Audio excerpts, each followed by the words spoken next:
Hi guys, welcome back with me again in this channel. On today's tutorial, I'm going to show you how you can show, remove or hide calendars on the Google Calendar.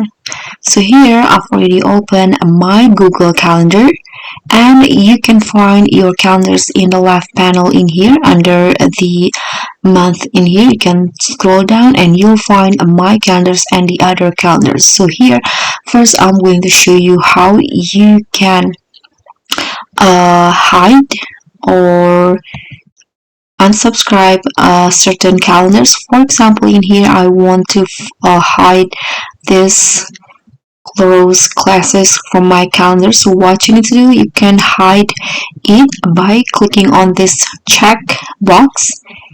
So when you do that, it will be hidden on the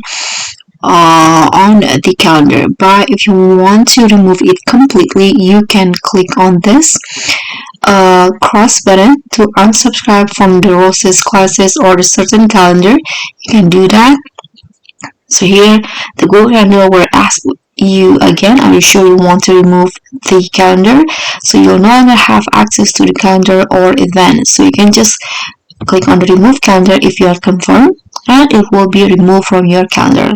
But if you want to only hide it from your calendar, you can do this.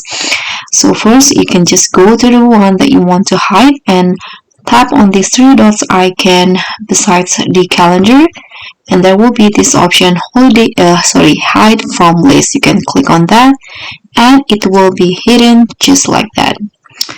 So that's all for me. Thank you so much for watching. Don't forget to like, comment, and subscribe. Also click on thanks. Bye.